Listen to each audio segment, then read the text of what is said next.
பத்திரிகை ஊடக நண்பர்களுக்கு வணக்கம். நீங்கள்லாம் இந்த படத்தை பார்த்து சிறப்பித்ததுக்கு முதல்ல என்னுடைய நன்றியை தெரிவிச்சுக்கிறேன். ஃபயர் படம் நாங்கள் இந்த கதையை சார் சொல்லி இந்த வேலையை ஆரம்பிக்கும் போது இந்த படம் எந்த மாதிரி ஒரு படமாக வரப்போகுது, இது எந்த மாதிரி ஒரு தாக்கத்தை கொடுக்குங்கிற மாதிரி பல வகையில் திங்க் பண்ணி யோசித்து ஒவ்வொரு சீனையும் சார் டிஸ்கஸ் பண்ணி திருப்பி எழுதி ஒவ்வொரு டைலாக்கையும் பார்த்து செஞ்சு இந்த படம் இன்னைக்கு எல்லாரும் பார்த்து பாராட்டுற அளவுக்கு வந்திருக்குன்னா அதுக்கு முதல்ல டைரக்டர் ஜேஎஸ்கே சாருக்கு என்னுடைய நன்றியை தெரிவிச்சுக்கிறேன். படத்தில் எனக்கு டைலாக் எழுத வாய்ப்பு கொடுத்தது மட்டும் இல்லாமல் முக்கியமான அந்த ஒரு வாட்ச்மேன் கேரக்டரையும் கொடுத்து என்னை நடிக்க வச்சு இது வரைக்கும் நான் நிறைய படங்கள் நடிச்சிருக்கிறேன். சின்ன வேஷங்கள், தடையறத்தாக்க, தடம், அப்புறம் அநீதி படத்துக்கு நான் டைலாக் எழுதினேன், வசந்தபால் சார் படம். அதுலேயும் எனக்கு ஒரு கேரக்டர் கொடுத்தாங்க. ஆனால் இந்த படத்தில் எனக்கு கிடைச்ச அந்த கேரக்டர் மாதிரி வேற எந்த படத்துலையும் கிடைக்கல. நடிக்கிறதுக்கு வாய்ப்பு நிறைய இருக்கிற மாதிரி ஒரு கேரக்டர் கொடுத்தாரு. அதுக்கு நான் என்னைக்குமே அவருக்கு நான் நன்றி சொல்ல கடமைப்பட்டிருக்கேன். அதே மாதிரி இந்த படத்தில் நடித்த ஹீரோ பாலாஜி முருகதாஸ், அவர் இந்த கதைக்கு கரெக்டாக இருப்பாருங்கிறத சார் கரெக்டாக ஜட்ஜ் பண்ணார். நிறைய ஆர்டிஸ்ட் பேசணும் யோசித்தோம், இல்லை பாலாஜி முருகதாஸருடைய பாடி லாங்குவேஜ் அவர் இந்த கேரக்டருக்கு ரொம்ப கரெக்டாக இருப்பாருங்கிற மாதிரி முடிவு பண்ணி அந்த கேரக்டருக்கு அவரை ஃபிக்ஸ் பண்ணோம். அதே மாதிரி சாந்தினி மேடம் இதில் ஒரு முக்கியமான ஒரு அப்பாவி பெண் கேரக்டர் பண்ணியிருக்காங்க. நீங்கள் பார்த்துருப்பீங்க. ரொம்ப அழகாக இயல்பாக அதை பண்ணாங்க. சாக்ஷி மேடம் ரொம்ப துணிச்சலாக அந்த கதாபாத்திரத்தை எடுத்து பண்ணாங்க. அது ரட்சிதா மேடம் கேரக்டரும் எல்லா லேடிஸும் பார்த்து ரசிக்கிற மாதிரி. ஆக இந்த எல்லா கேரக்டருமே ரொம்ப நல்லா பண்ணாங்க. தமிழ்னு சொல்லி அதில் ஒரு இன்ஸ்பெக்டர் கேரக்டர் பண்ணியிருக்காங்க. ரொம்ப யதார்த்தமாக ஒரு இயல்பான ஒரு இன்ஸ்பெக்டர் எப்படி இருப்பாங்களோ அந்த மாதிரி பண்ணாங்க. அதே மாதிரி காயத்ரி ஷான் அவங்களுடைய கதாபாத்திரத்தையும் ரொம்ப அழகா, இது எல்லா கேரக்டரையுமே இஞ்சி பை இஞ்சா டைரக்டர் சார் பார்த்து ஒரு டேக்குக்கு 10 டேக் ஆனாலும் சார் நினைச்சது வர்ற வரைக்கும் அதை கரெக்டாக எடுக்காம விட மாட்டார். அதனால தான் இந்த படம் எல்லா வகையிலையும், அதே மாதிரி போட்டோகிராஃபி சதீஷ் சார், ஒவ்வொரு துறையிலையும் எடிட்டிங்கு, கேமரா, இப்படி எல்லா விஷயத்திலையும் அவருடைய முழு கவனம் இருந்தது. இது ஒரு முதல் முறையாக டைரக்ட் பண்ணுறாருன்னு யாரும் நம்ப முடியாத அளவுக்கு எல்லா துறையிலையும் அவர் கவனம் செலுத்தி பண்ணனால எல்லாருக்கும் திருப்தி, பார்த்தவங்க எல்லாரும் மனசார பாராட்டுற அளவுக்கு இந்த படம் வந்திருக்கு. எல்லாருக்கும் என்னுடைய நன்றியை தெரிவிச்சுக்கிறேன். நன்றி. பத்திரிகை துறை நண்பர்களுக்கு வணக்கம். இந்த படம் பார்த்துருப்பீங்க. நல்ல ஒரு ஃப்ளோவில் போயிட்டுருக்கு. நல்ல ஒரு கருத்து மெசேஜ் எல்லாம் சொல்லி வந்திருக்கு. இந்த படம் நல்லபடியாக வந்திருக்கு. நானும் இந்த படத்தில் பார்த்திங்கன்னா நிறைய விஷயம் ஒர்க் பண்ணியிருக்கோம். சார் அதுக்கான ஸ்பேஸ் பார்த்திங்கன்னா நிறைய கொடுத்துருந்தாரு. பத்திரிகை எல்லாருமே கொஞ்சம் நல்லா சப்போர்ட் பண்ணுங்கள். தேங்க்யூ. Lyric writer Madhurakavi. ஆமாம், வணக்கம். ஜேஎஸ்கே சாருடைய நிறுவனம் எங்களுடைய தாய் வீடு மாதிரி. ஆரம்பகால ப்ராஜெக்ட்லேருந்து சாருடைய பயணிக்கிறோம். நாங்கள் ஏற்கனவே அண்டாவுக்கானான்னு ஒரு படம் சாருடைய தயாரிப்பில் நாங்கள் பண்ணியிருக்கோம். அதில் முழுமையாக எங்களுடைய திறமையெல்லாம் காட்டி நிறைய பாடலாம் எழுதியிருக்கேன். நான் அதுக்கு பிறகு அங்கேருந்து தளம் அமைச்சு கொடுத்தாரு சாரு. கேஜிஎஃப் அது நிறைய படங்கள் பண்ணிவிட்டு இப்போ இந்த படத்தில் ஒரு கல்யாண பாடல் எழுதியிருக்கேன். சார் டைரக்ஷன் பண்ணது மிக பெரிய மகிழ்ச்சி. அது சமூக கருத்தை, இன்றைக்கி நடைமுறையில் நடக்கிற சம்பவத்தை எடுத்து துணிச்சலாக அவர் பதிவு செஞ்சு நடித்து இவ்வளோ அழகாக பண்ணதுக்கு அவருடைய மனசார வாழ்த்துக்கள். இந்த படம் வெற்றி அடைய மனசார வாழ்த்துக்கள். நன்றி. வந்திருக்க எல்லாருக்கும் நன்றி. அண்ட் படத்தை பார்த்துட்டு வந்திருக்க எல்லா பத்திரிகையாளருக்கும் நன்றி. படத்தை பார்த்து எல்லாருமே நல்ல பாசிட்டிவ் ரிவ்யூ சொல்லியிருக்கீங்க. ஸோ இது ரொம்ப பாசிட்டிவ் வேல மக்கள் அடையறதுக்காக தான் இந்த மூவியை எடுத்திருக்காங்க. ஃபயர் கண்டிப்பாக ரொம்ப ஃபயராக வெளியில் வரும்னு நான் நம்புகிறேன். Thank you so much. ஹாய், எல்லாருக்கும் வணக்கம். ரொம்ப சந்தோஷமாக இருக்குது தட் ஃபயர் படம் நீங்கள் பார்த்து அவ்வளோ பாசிட்டிவான ஒரு ரெஸ்பான்ஸ் கொடுத்துருக்கீங்க. So feeling overwhelmed and very happy. இந்த படம் first of all I would like to say thanks to JSK sir. ஏன்னா இது ஒரு ஹார்ட் ஹிட்டிங் ரியாலிட்டி வரதுக்கு ஒரு தனி கட்ஸ் வேணும். So thank you JSK sir for taking up this initiative.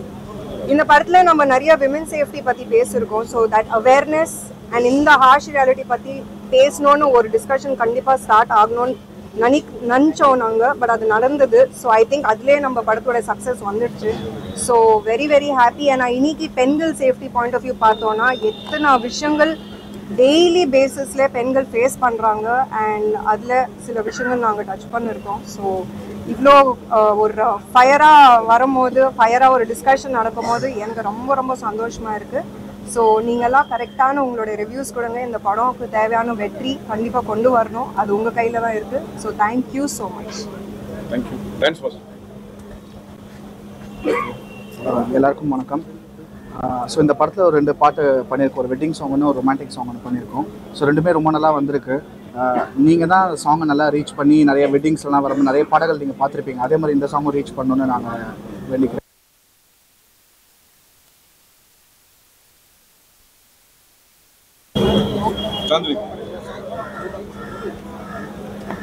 எல்லாருக்கும் வணக்கம்.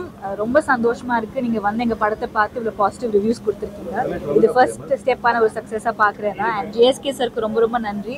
ஒரு நல்ல கதாபாத்திரம் கொடுத்துருக்காரு எனக்கு. அண்ட் பெண்களுக்கான படம் நான் சொல்லியிருக்கேன், இது கண்டிப்பா பெண்கள் பார்க்க வேண்டிய படம். நல்ல படங்கள் எப்பவுமே நீங்க சப்போர்ட் பண்ணியிருக்கீங்க. அந்த வகையில் இந்த படத்தை கண்டிப்பா சப்போர்ட் பண்ணுங்க. அண்ட் நிறைய பேர் கொண்டு போய் ரீச் பண்ணுங்க. ஸோ வெரி வெரி ஹாப்பி, அதான் சொல்லணும். ரொம்ப ரொம்ப தேங்க்யூ ஒரு நல்ல ரெஸ்பான்ஸ் கொடுத்ததுக்கு. And really hope to the best. Thank you so much. அனைவருக்கும் மாலை வணக்கம். உங்களுடைய இந்த பாராட்டும் இந்த உற்சாக ஊக்கமும் வந்து எங்க எல்லாருக்கும் பெரிய ஒரு பாசிட்டிவ் எனர்ஜியை கொடுத்துருக்கு. இந்த படம் ஒரு நல்ல சிறந்த படமா வந்திருக்குன்னு நம்புறேன். நீங்க பார்த்துருக்கீங்க. இந்த படத்தை மக்கள்கிட்ட கொண்டு போய் சேர்க்க வேண்டிய முக்கிய பொறுப்பு உங்ககிட்ட இருக்கு. நிறைய படங்களுக்கு என்னுடைய தயாரிப்புல வந்த படங்களை வந்து சக்சஸ் பண்ணதுக்கு ஒரு முக்கிய காரணமா இருந்தது வந்து பத்திரிகை ஊடக நண்பர்கள் தான். இந்த படம் நல்ல படம் அப்படின்னு நம்புறேன். இந்த படத்தை வந்து மக்கள் பார்க்கறதுக்கு என்ன மாதிரியான விமர்சனங்கள், என்ன மாதிரியான செய்திகள் கொண்டு போகணுமோ அதை போய் பண்ணுங்க. இந்த நேரத்துல என்னுடைய படத்துல நடிச்ச, அதுவும் குறிப்பா இந்த 4 ஹீரோயின்ஸ் சாந்தினி, சாக்ஷி, ரச்சிதா, காயத்ரி ஷான், இவங்க எல்லாருக்குமே இந்த நேரத்துல வந்து நன்றிகளை தெரிவிச்சுக்கிறேன். ஏன்னா ரொம்ப ஒரு துணிச்சலான அந்த கதாபாத்திரத்தை ரொம்ப அந்த கேரக்டரா அதை வந்து படமா பார்த்து அந்த கதைக்கு என்ன தேவை இருக்குன்றத அவங்க வந்து உணர்ந்து அதை வந்து அவங்க வெளிக்கொண்டு வந்தாங்க. அது எல்லா இன்னைக்கு இருக்கிற ஆர்டிஸ்ட் எல்லாருமே பண்றது இல்லை. பட் ப்ரொஃபஷனலா அவங்க எல்லாருமே அதை கொடுத்த ஒத்துழைப்புன்றது வந்து ரொம்ப அவங்களுக்கு ஹேட்ஸ் ஆஃப், நன்றிகள். அதே மாதிரி எஸ்ஐயா பண்ண தமிழ், அப்புறம் ஜீவா சார், அதுக்கப்புறம் எங்க கம்ப்ளீட் க்ரூ, அசிஸ்டன்ட் டைரக்டர்ஸ் எல்லாருக்கும் இந்த நேரத்தில் நன்றிகளை தெரிவித்துக் கொள்கிறேன். உங்களுடைய சப்போர்ட் வந்து எங்களுக்கு எக்ஸ்டெண்ட் பண்ணி எந்த அளவுக்கு இதை ரீச் பண்ண முடியுமோ ரீச் பண்ணி கொடுங்க. நன்றி, வணக்கம். சார், இது வந்து உண்மை கதையை சம்பந்தமா, ஏன்னா ஏற்கனவே காசி முன்னாடி அரெஸ்ட் பண்ணாங்க. ஸோ அவரை பேஸ் பண்ண படமா இது? வெளி உலகத்துக்கு தெரிஞ்ச காசி நாகர்கோயில் காசி, வெளி உலகத்துக்கு தெரியாத நிறைய முகமுடிகளோட காசி மாதிரி ஆட்கள் நிறைய பேர் இருக்காங்க. அந்த மாதிரி இருக்கக்கூடிய ஒரு நபர் அவருடைய லைஃப்ல நடந்ததை நம்ம பார்த்து இன்ஸ்பயர் பண்ணதுதான். 4 கதாபாத்திரங்கள் பெண்களோட கதாபாத்திரமும் ஒரு விதத்துல அவங்களாம் விக்டிம்ஸ் தான். அவங்களுடைய ரியல் லைஃப்ல நடந்த விஷயங்களை வந்து கொஞ்சம் இன்ஸ்பயர் பண்ணி சினிமாக்காண்டி சில கோட்டிங் பண்ணி படம் பண்ணியிருக்கோம். காசின்னு பேர் வச்சதால டக்குன்னு எல்லாரும் அது கனெக்ட் ஆயிட்டாங்க. அதுதான் இந்த கதையோட. அதான் இன்னைக்கு சமுதாயம் எதை நோக்கி போயிட்டு இருக்கோம், அப்படி பார்க்கும்போது இந்த படம் அவசியம் உணர்த்தப்பட வேண்டிய ஒரு கதையா பட்டது. அதனால அதை சார்ந்து அதன் பின்னணியில என்னென்ன இருக்கோ அதை எடுத்து பண்ணேன். இந்த நேரத்துல எங்க ஹீரோ பாலாஜி சொல்லியே ஆகணும். நிறைய ஹீரோஸ்க்கு வந்து நான் இந்த கதையை சொன்னேன், எல்லாருக்கும் பிடிச்சிருந்தது. ஆனா செய்யறதுக்கு தைரியம் இல்லை, நிறைய தயக்கம் காமிச்சாங்க. அப்போ பாலாஜியை வந்து எனக்கு சுரேஷ் சக்கரவர்த்தி தான் அறிமுகப்படுத்தினாரு. பிக் பாஸ்ல அவருடைய எபிசோட்ஸ் எல்லாம் பார்த்திருக்கேன். ஒரு நல்ல ஒரு டாமினேட்டிங் கேரக்டர், ஒரு பெண்களை வந்து டாமினேட் பண்றதாகட்டும், அவர் கேரி பண்ணி கொண்டு போற விதமாகட்டும், ஒரு ஏதோ ஒரு கர்வமான ஒரு மனிதர் மாதிரியே ஒரு ஃபீல் கொடுத்தது. பட் ஆனா ரொம்ப ஸ்வீட்டான ஒரு நபர். இந்த கதையை கேட்ட உடனே அவர் சொன்ன முதல் டைலாக் எனக்கு இப்போ ஞாபகம் இருக்கு. இந்த கதாபாத்திரத்தை நான் பண்ணலன்னா யார் பண்ணுவாங்க, நான் பண்றேன் சார், என்ன வேணாலும் ஆகட்டும் அப்படின்ட்டு இறங்கி பண்ணாரு. So it's a great opportunity for me also to giving him in this character. நல்ல எனக்குலாம் வந்து ஒத்துழைப்பு கொடுத்த என்னுடைய டீம் அனைவருக்கும் நன்றி. பாலாஜி பேசிட்டு அப்புறம் பாலாஜி பேசியிருக்கேன். யாரும் தப்பா, எல்லாருக்கும் வணக்கம். பிரஸ் மீடியாக்கெல்லாம் யாரும் தப்பா எடுத்துக்காதீங்க. நான் எப்பயோ ரெடி ஆயிட்டேன். சார் தான் படம் இன்னும் முடியல, கொஞ்சம் லேட்டா வாங்கினாங்க, அப்ப டிராபிக்ல மாட்டிக்கிட்டேன். ஸோ அதுக்கு மன்னிச்சுக்கோங்க. நான் இப்ப ஆரம்பிக்கிறேன். இது ஒரு சிறந்த படம், நல்ல படம், இல்ல நல்ல மெசேஜஸ் இருக்கு. நானும் கொஞ்சம் நடிச்சிருக்கேன், பார்த்துருப்பீங்க. டைரக்டர் வாழ சொன்னாரு, வாழ்ந்தேன். நீங்க வந்து அதை பாலாவா பார்க்க கூடாது, அது டைரக்டரோட இமேஜினேஷன், டைரக்டரோட கற்பனை, டைரக்டரோட விஷன் அப்படி பார்க்கணும். நீங்க அவர் என்ன சொன்னாரோ அதை நான் செஞ்சேன். அதனால ஏதாவது கருத்து இருந்தா நீங்க அவர்கிட்டயே கேட்டுக்கோங்க. ஸோ எனக்கு வந்து ஒரு நல்ல ஒரு எக்ஸ்பீரியன்ஸா இருந்துச்சு ஜேஎஸ்கே சார் டைரக்ஷன்ல வந்து நடிச்சது. ஏன்னா இன்னொரு 2-3 படம் பண்ணா என்ன ஒரு எக்ஸ்பீரியன்ஸ் கிடைக்குமோ அது வந்து எனக்கு ஒரே படத்துல கொடுத்துட்டாரு. எந்த மாதிரி இடத்துலன்னா இட் வாஸ் வெரி க்ரூஷியல். ஏன்னா நம்ம ஒரு டார்கெட் வச்சு படம் பண்றோம், இந்த டேட்குள்ள படத்தை முடிக்கணும்ட்டு. ஃபார் எக்ஸாம்பிள் ஒரு சாங்லாம் பார்த்தீங்கன்னா கல்யாண் சாங் பார்த்துருப்பீங்க, எல்லாருக்கும் பிடிச்சிருக்கும்னு நினைக்கிறேன். அந்த சாங்லாம் நாங்கள் ஒரே நைட்டில் ஷூட் பண்ணோம்னா நிறைய பேர் நம்ப மாட்டாங்க. எஸ், நாங்கள் அதெல்லாம் ஒரே நைட்டில் தான் ஷூட் பண்ணோம். ஸோ அந்த மாதிரி ஷூட் பண்ணும்போது அதில் வந்து ஒரு கொஞ்சம் ப்ரெஷர் இருக்கும். எங்கேயுமே நம்ம வந்து ஸ்டெப்பை மிஸ் பண்ணிடக்கூடாது, நம்மளால வந்து டேக் போயிடக்கூடாது அப்படின்ட்டு. ஃபார்ச்சுனேட்லி டேக்லாம் எதுவும் போகலை. ஸோ ஒரே நைட்டில் முடிச்சுட்டோம் அந்த சாங்கை. மெயினாக அந்த ஒரு விஷயத்துக்கு வந்து என்னை பாராட்டினாரு. அது வந்து இங்கே நான் திருத்தமாக வந்து நான் சொல்லிக்கிறேன். அண்ட் ரொம்ப சேலஞ்சிங்கான ஒரு கேரக்டர் தான். நீங்கள் வந்து வாழ்ந்திருக்காரு அப்படின்னு வந்து சொல்கிறீங்க, உங்களுக்கு தெரியும்ல. அந்த மாதிரி சீன்ஸ்லாம் எடுக்கும்போது சுற்றி வந்து ஒரு 10-20 பேராச்சும் இருப்பாங்க, டீம் மெம்பர்ஸ், க்ரூ மெம்பர்ஸ். இவங்க வந்து என்னென்ன கோரியோகிராஃப் பண்ணுறாங்களோ மைக்கில் அதை தான் நாங்கள் வந்து செய்யணும். At the same time how to make sure கூட நடிக்கிற ஆர்டிஸ்ட் வந்து கம்ஃபர்டபுளாக இருக்கணும். அதை தாண்டி நம்ம நடித்தா இதை வந்து ஆடியன்ஸ் ரசிப்பாங்களா அப்படின்னு ஒரு கான்ஃபிடென்ஸ் இருக்கணும். அதெல்லாம் பண்ணுறதுக்கு வந்து ஒரு தைரியம் வேணும், ஒரு கான்ஃபிடென்ஸ் வேணும். நம்ம மேலே ஒரு கான்ஃபிடென்ஸ் இருந்தால் தான் அந்த சீன்ஸ்லாம் வந்து தயங்காமல் பண்ண முடியும். நான் பண்ணியிருக்கேன், அதுவும் என்னோட 2வது படம் லீடா. So it's a very big opportunity for me. எனக்கு சான்ஸ் கொடுத்த JSK film corp, JSK sir and என் கூட நடித்த ஆர்டிஸ்ட் அண்ட் இங்கே வந்திருக்க ப்ரெஸ் மீடியா எல்லாருக்குமே ரொம்ப நன்றி. சார், ஜேஎஸ்கே சார் இந்த மாதிரி படத்தில் நடிக்கிறதுக்கு ஹீரோ சம்பளம் வேணாம்னு சொல்லியிருப்பாரு. எப்படி ஹீரோ சம்பளம் வேணாம்னு சொல்லியிருப்பாரு?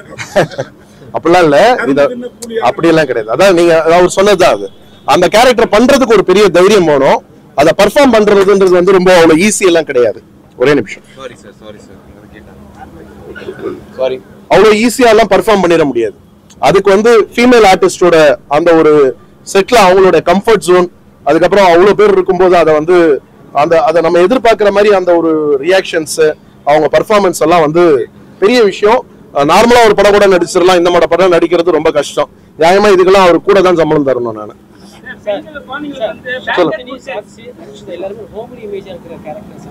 சரி, நீங்க கேரக்டரா பாருங்க. அவங்க வந்து இந்த படம் பார்க்கும்போது, இன்ஃபேக்ட் இந்த படத்துல முதல்ல கமிட் ஆனது வந்து சாக்ஷி தான். எனக்கு வந்து ஒரு அப்பர் கிளாஸ்ல இன்னைக்கு சொசைட்டில இருக்கிற ஒரு மேரீடு உமன், அதுவும் புதுசா கல்யாணம் ஆனவங்க, எப்படி அவங்களுடைய ஒரு ஸ்டைல் இருக்கும், அதுக்கேற்ற மாதிரி எனக்கு ஒரு ஃபிட்டின் ஆகிறதுக்கு ஒரு முகம் தேவைப்பட்டது. அது எனக்கு சாக்ஷி டெய்லர் மேடா கிடைச்சாங்க. அவங்க கிட்ட நான் வந்து ஒரு சீனுமே என்ன எடுக்க போறோம் அப்படிங்கிறத டே 1 எல்லா ஆர்டிஸ்டுக்குமே நான் எதையும் வந்து ஸ்பாட்ல போய் எதுவுமே இம்ப்ரூவைஸ் பண்ணல. நாங்க ப்ரீ பிளான் பண்ணி என்ன பண்ணமோ அதை சொன்னோம். இந்த கதைக்கான அவசியம் அவங்க வந்து அதை வந்து உள்வாங்கிக்கிட்டு அதை வந்து அவங்க பண்ணாங்க. அதனால அது வந்து இட் இஸ் அ டாஸ்க். ஒரு சாதாரண எல்லா கேரக்டர் ஒரு ஸ்டண்ட் பண்ணிடலாம், டான்ஸ் பண்ணிடலாம், இந்த மாதிரி கேரக்டர்ஸ் பண்றதுக்கு தான் இங்க ஆர்டிஸ்ட் இல்லை. அது வந்து ஒரு நடிப்பா நம்ம பார்க்கணும், அவ்வளவுதான். அதை பண்ணதுக்கு அவங்களுக்கு இந்த நேரத்துல பல்வேறு பெண்ணோட பிரச்சனையை வந்து நீங்க வந்து வெளிச்சம் கொண்டு வரீங்க. நீங்க ஒரு போலீஸ் ஆபீசரா இருக்கும்போது, சட்டமே உங்க கையில இருக்கும்போது, நீங்க மாறுவேடத்துல வந்து அவங்க கொலை பண்ணி அந்த மாதிரி ஒரு தீர்வு எப்படி அது சாத்தியம்? ஒரு அங்க நீங்க போலீஸ் ஆபீசரா பார்க்க கூடாது, அங்க ஒரு அப்பாவா தான் நீங்க பார்க்கணும். இல்ல, சட்டம் உங்க கையில இருக்கு. சட்டம் என் கையில இருந்தாலும் சட்டத்துக்குன்னு சில வரமுறைகள் இருக்கு இல்லையா? சட்டத்துக்கு ஒரு லிமிடேஷன் தானே இருக்கு. சட்டத்தை என்ன வேணாலும் நம்ம வந்து நம்ம இஷ்டத்துக்கு மாத்திக்க முடியாதுல்ல. எல்லாருக்கும் ஒரே சட்டம் தானே. ரெக்கார்டு இருக்கு, கரெக்ட். அதுல ஒரு விஷயம் இருக்கும், அந்த பொண்ணு, அதுதான் நான் சொல்றேன். இல்ல, இத பத்தி நம்ம டிஸ்கஸ் பண்ணலாம். பட் ஆனா இதை வந்து மீடியால எதுவும் எழுத வேண்டாம். ஏன்னா படம் இல்ல நான் சொல்ல வந்தது நீங்க கேட்கல. நான் சொல்ல வந்தது நீங்க கேட்டுக்கோங்க. நீங்க கேளுங்க, நான் பதில் சொல்றேன். அதை இப்போ வந்து ரிலீஸ்க்கு முன்னாடி எழுத வேண்டாம்னு சொல்றேன், வேற ஒண்ணும் இல்ல. புரிஞ்சுதுங்களா? காரணம் என்ன சார்? ஏன்னா இப்ப வந்து அண்ணா யூனிவர்சிட்டியில வந்து ஒரு பெண் வந்து இதாயிட்டாங்க. அதுல வந்து யார் அந்த சார் கேட்டிருக்காங்க, யார் அந்த சார் சொல்றதுக்காக இந்த கதையா? அண்ணா யூனிவர்சிட்டி சம்பவம் இப்பதானங்க நடந்தது. இந்த படம் நாங்க 1.5 வருஷத்துக்கு முன்னாடி ஆரம்பிச்சிட்டோம். ரிலீஸ் வந்து படம் முடிஞ்ச உடனே எப்படியும் ஒரு ரிலீஸ் டேட் தேவை. ஸோ அதுக்காக நாங்கள் பிளான் பண்ணி இந்த டேட் கொண்டு வரமே தவிர அண்ணா யூனிவர்சிட்டியோட சிச்சுவேஷனுக்காண்டி அதை வியாபாரத்துக்காண்டி நம்ம கொண்டு வந்து பண்ணல. சொல்லுங்க. அந்த மாதிரி பிரகாஷ், காசி, அதுக்கப்புறம் இன்னும் நிறைய பேர் இருக்காங்க. அந்த மாதிரியான ஆட்களோட பஞ்ச் ஆஃப் ஸ்டோரிஸ் தான் இது. அதுல இருந்து இருக்கிற ஒரு இன்ஸ்பிரேஷன் தான், இன்ஸ்பிரேஷன்ஸ் தான். சார் இப்போ இவ்வளவு அவேர்னஸ் இருக்கு sir. Bad touch good touch எல்லாமே இருக்கு. குட் டச்லாம் சொல்றாங்க சார். சின்ன வயசுலயே வந்து கத்து கொடுக்குறாங்க. இவ்வளவு படிச்ச லேடிஸ் படிச்சவங்களே போய் மாட்டிக்கிறாங்களா, அதை வச்சு ஏதாவது சொல்ல வரீங்களா சார்? ஆமா, இன்னைக்கு இவ்வளவு விழிப்புணர்வு இருந்தும் இன்னைக்கு டெய்லி நீங்க பாக்குறீங்க. நேத்து ஒரு ட்ரெயின்ல ஒரு கர்ப்பிணி பெண்ணை வந்து என்ன பண்ணாங்கன்றது நம்ம எல்லாருமே தெரியும். அப்போ சமூகம் எதை நோக்கி போயிட்டு இருக்கு? இன்னும் அந்த இடத்துக்கு இன்னும் நம்ம ரீச் ஆகல. பெண் உரிமைன்னு நம்ம பேசுறோம், சம உரிமைன்னு பேசுறோம். சம உரிமை கிடைச்சிருச்சான்னு பாத்தீங்கன்னா சம உரிமையோட அளவுகோல் தான் வந்து கொஞ்சம் இன்க்ரீஸ் ஆயிருக்க தவிர முழுசா அது கிடைச்ச மாதிரி தெரியல. ஸோ இப்போ நம்ம அடுத்தவங்களுக்கு அட்வைஸ் பண்ணலாம். அந்த அட்வைஸை விட நம்ம செல்ஃப் அட்வைஸ்னு ஒண்ணு இருக்கு. நமக்கான வரமுறை, நமக்கான பவுண்டரி, நம்ம இருக்க வேண்டிய பாதுகாப்பு, இந்த கட்டுப்பாடுகளை வந்து நமக்குள்ள வகுத்துக்கிறது ரொம்ப முக்கியம்னு தேவைப்படுது. தப்பான ஆள் கூட இருக்கும்போது ஏன் சார் அரசியல்வாதி சேர்க்கறீங்க? இதுல எப்படி தப்பான ஆள் ஒருத்தர் இருக்காரு, அவர் வந்து எல்லா பெண்களையும் அபியூஸ் பண்றாரு. அப்படி வந்து நீங்க வந்து கண்டிப்பா அரசியல்வாதியை சேர்க்கணும்னு சொல்லி சேர்த்த மாதிரி. அதாவது நீங்க இப்போ கர்நாடகாவில் பாத்தீங்கன்னா இப்போ சமீபத்துல போன வருஷம் நீங்க பாத்திருப்பீங்க, ஒரு இளம் எம்பி அவர் வந்து கிட்டத்தட்ட 100கணக்கான பெண்களை வந்து பாலியல் பலாத்காரம் பண்ணிட்டு அந்த பெண்களை வந்து மிரட்டி, அவர் வந்து உங்களுக்கு தெரியும், அவர் தேவகோடாவோட ரிலேட்டிவ் நினைக்கிறேன், பேரன், அவர் வந்து அரெஸ்ட் ஆனாரு. அதுல வகையான வீடியோக்கள் நம்ம எவ்வளவு பேர் பார்த்திருப்போம், எவ்வளவு பேரை வந்து அந்த வீடியோஸ் காமிச்சு அவர் மிரட்டி இருப்பாரு. ஸோ இதெல்லாம் ஒரு இன்ஸ்பிரேஷன்ஸ் தான். அதாவது அரசியல்வாதி தான் தப்பு பண்றான்னு கிடையாது. எல்லா சொசைட்டிலயும் எல்லா இடத்துலயும் ஆளுங்க இருக்கதான் செய்யறாங்க. அதான் சொல்றேன், எல்லா செக்மெண்ட்லயும் இங்க இருக்காங்க. இப்போ நம்மளுடைய பத்திரிகை நண்பர்கள்ல சில பெண்கள் என்கிட்ட பேசும்போது சொன்னாங்க, எல்லா இடத்துலயும் அன்றாட நம்ம பார்த்துக்கிட்டு இருக்கோம்னு. நான் இது வந்து ஒரு பெண்களுக்கான ஒரு பிரத்யேக ஒரு ஸ்பெஷல் ஸ்கிரீனிங் பண்ணேன். அதுல ஒரு கிட்டத்தட்ட ஒரு 50க்கு மேல வந்து பெண் ஆட்டோ ஓட்டுநர்கள் வந்தாங்க. அவங்க சொல்லிட்டு போறது, நாங்க ஆட்டோ ஓட்டும் போது அன்றாடம் எங்கேயாவது ஒரு கேஸாவது நாங்க இப்படி எக்ஸ்பீரியன்ஸ் பண்றோம், அத்துமீறல் அதிகமா இருக்கு, என்ன பண்றது, நாங்க இருக்க வேண்டிய அந்த ஒரு செல்ஃப் கண்ட்ரோல்லயும் எங்களுடைய அந்த ஒரு பாதுகாப்புலயும் நாங்க இருந்துகிட்டு இருக்கோம்னு. ஸோ அது இருக்கத்தானே செய்யுது. அதை இன்னும் நம்ம வந்து பாடம் எடுத்துக்கிட்டே இருக்க ஒரு சதவீத மக்களுக்கு அது புரியட்டுமே.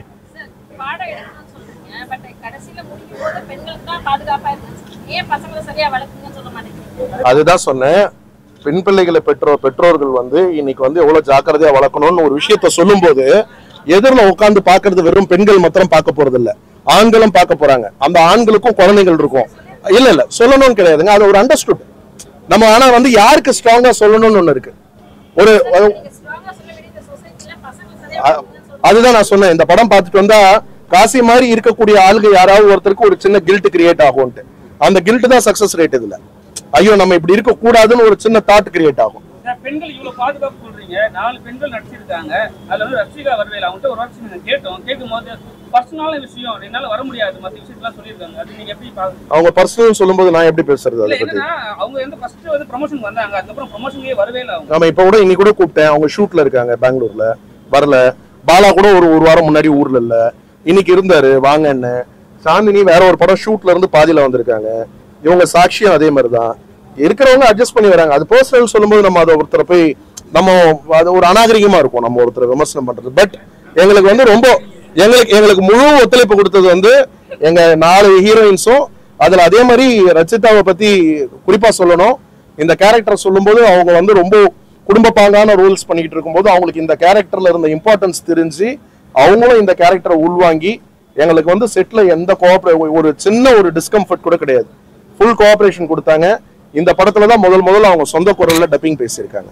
அதனால எங்களுக்கு எந்த விதமான ஒரு கசப்பும் கிடையாது. அதே மாதிரி டாக்டர்லாம் சண்டைக்கு வந்துருவாங்கன்னு தான், ஏன்னா அவங்க லார்ஜ் ஸ்கேல்ல இருக்காங்க. பிசியோதெரபிஸ்ட் டாக்டர் வச்சுக்கணும். நீங்க காவல்துறை எடுத்தா நம்ம 10 படத்துல வந்து பாத்தீங்கன்னா 8 படத்துல வந்து காவல்துறையை சார்ந்தவங்களை வில்லனா காட்டுறோம். அதனால காவல்துறை மொத்தம் நம்ம மேல வரப்போறாங்களா?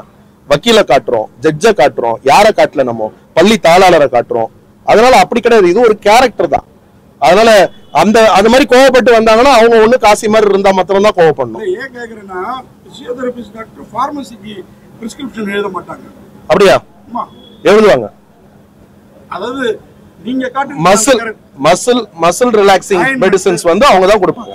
நான் ஃபார்மசிஸ்ட். அதனாலதான் நானும் உங்ககிட்ட சொல்றேன். ஆமா அதான் உரசி இருக்கீங்க. யார் ரெண்டும் காரணம்? அதுதான் சொல்றாங்களா அவங்களே, நாங்க தெரியாம பண்ண ஒரு தவறுதான் அது. அப்படி கிடையாதுங்க. அதாவது என்ன சொல்லலாம்னா, ஒருத்தங்க மேல ஒரு அன்பு காட்டும் போது தன்னை அறியாம வேற ஒரு கேரக்டர்ஸ் தான். யாரும் வந்து இவங்களுக்கு தெரியாது. காசியை நம்பும் போது என்ன நினைக்கிறாங்க, தனக்கான ஒரு வெளிச்சமா அவங்க பாக்குறாங்க. இல்ல ஒரு நிமிஷம், அது எப்படி இல்லன்னு நினைக்கிறீங்க? ஒரு நிமிஷம் நான் சொல்றேன் உங்களுக்கு. இல்ல நான் சொல்றேன் உங்களுக்கு. இப்ப நீங்க சாந்தினி எடுத்தீங்கன்னா அவங்களுக்கு வந்து ஒரு காதல் உருவாயிருக்கும். தன் முதல்ல வந்து ஒரு வேலைக்கு வந்த இடத்துல தனக்கு கிடைச்ச முதலாளி அவ்வளவு அந்யோன்யமா பழகி ஒரு குடும்பத்துல ஒருத்தரா இருக்காரு. அவர் மேல ஒரு காதல் தான் அவங்களுக்கு ஏற்படுது. எப்படி அது வந்து கோஆபரேட் செஞ்சான்றது அவங்களோட ட்ரீட்மெண்ட்டுக்கு. அவங்களுக்கு பெயின் இருக்குன்னு சொல்றாங்கல்ல, அந்த பெயின் வந்து கை தூக்கும் போதே நம்மளே ட்ரீட்மெண்ட்டுக்கு போகும்போது சில நேரம் டாக்டர்ஸ்க்கு கோஆபரேட் பண்ண மாட்டோம். கோஆபரேட் பண்ணா மாத்திரம் தான் அவங்க பண்ண முடியும். நீங்க இப்படி அர்த்தம் எடுத்துக்கிட்டீங்கன்னா அப்படி, இந்த பக்கம் எடுத்துக்கிட்டீங்கன்னா இந்த பக்கம். சொல்லுங்க எது கேட்கல.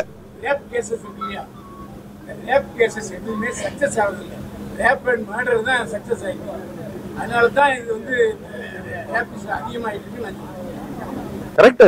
சமுதாயத்துல நடந்துகிட்டு இருக்கிற விஷயங்கள் தான், இல்லன்னு நான் யாரும் சொல்லலையே. அதை பாருங்க, எந்த பெண்ணும்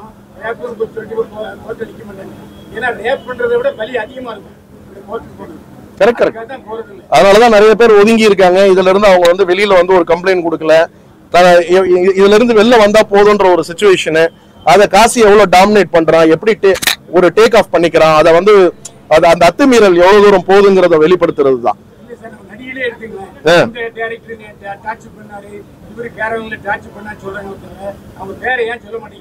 இது அவங்க கிட்ட தான் கேட்கணும். என்ன கேட்டீங்கன்னா நான் என்ன பண்றது? நான் சினிமாக்காரன். நான் கேரவான்ல யாராவது கூப்பிட்டு இருந்தா பரவாயில்ல. நீங்க அவரே பேர் சொல்ல மாட்டாரு. பேர் நமக்கு தெரியாத பேரை நான் என்ன சொல்ல முடியும்? எப்படிங்க? அது எதுக்குங்க? இது வேற படிச்சிருக்கேன் அவ்வளவுதான். சட்ட ரீதியமா வந்து பாத்தீங்கன்னா இன்னைக்கு முதல்ல வந்து ஒரு பயம் வந்து ஒருத்தவங்களுக்கு உருவாகணும். நம்ம வந்து இன்னைக்கு தப்பு பண்ணிட்டா ஒரு மாசம் 2 மாசத்துல லாயர்ஸ் இருக்காங்க, வெளியில எடுத்துருவாங்க, சட்டத்துல ஓட்ட இருக்குன்ற நம்பிக்கை இருக்கிறதாலதான் தைரியமா துணிஞ்சு பண்றான். இப்போ இந்த ரயில்ல தள்ளி விட்டவன் பாத்தீங்கன்னா இதுக்கு முன்னாடி ஆல்ரெடி ஒரு இதே மாதிரி பாலியல் அத்துமீறல்ல ஒரு கொலை கேஸ்ல உள்ள போயிட்டு வந்தவன் தான். அவன் திரும்ப அதை மீறி ஒரு கர்ப்பிணி பெண்ணு கிட்ட போய் அப்படி நடந்துக்கிறான் அப்படின்னா அவனுக்கு ஒண்ணு சைக்கோவா இருக்கணும், அதை மீறி சட்டத்துல இருக்கிற ஓட்டையில வெளில வந்துடலான்ற நம்பிக்கை தான். அப்போ அதுக்கு வந்து அந்நிய நாடுகள்ல இருக்கிற மாதிரி நம்ம வந்து சட்டங்களை கடுமையான தண்டனைகளை வந்து நிறைவேற்றினாங்கன்னா ஒரு பயம் உருவாகிறதுக்கான வாய்ப்புகள் இருக்கு. எப்படி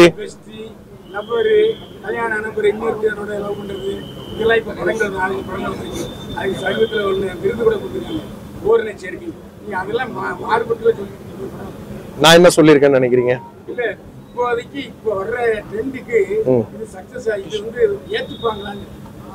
ஏத்துப்பாங்க நம்புறோம். நல்ல படம் பண்ணிருக்கோம் நம்புறோம். நீங்க நம்புறீங்களா? நல்லா இருக்குன்னு நினைக்கிறீங்களா? படம் ஓரளவுக்கு 52 மார்க் கொடுத்திருக்கு. கொஞ்சம் ஸ்லோ செகண்ட் ஹாஃப் வந்து, அதாவது நம்ம சொல்றோம் இல்லையா, ஒரு யதார்த்த சினிமாவா பண்ணணும்னு ஆசை. சினிமா மேஜிக் பெருசா காட்ட வேண்டாம்ன்றதுதான்.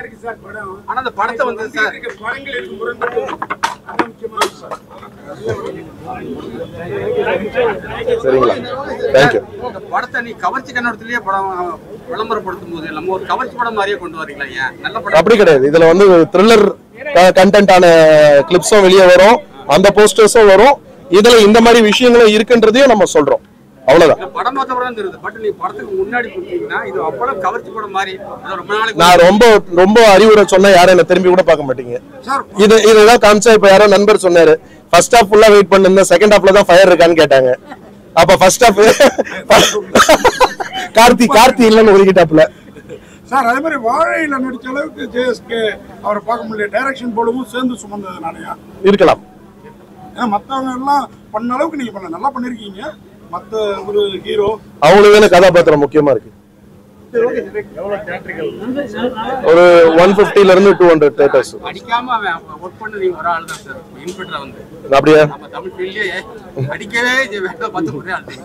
அது என்ன அடிச்சிட்டாரு? அதான் மர்டர் பண்ணிட்டாரு. ஒரு 150 to 200 ஸ்கிரீன்ஸ் பிளான். ஆமா, வேர்ல்டு வைடு வந்து இது கர்நாடகா ரிலீஸ் ஆகுது, கேரளா அடுத்த வாரம் ரிலீஸ் ஆகுது. இந்த வாரம் நிறைய படங்கள் அங்க இருக்கிறதால ஒரு வாரம் கழிச்சு ரிலீஸ் பண்றோம்.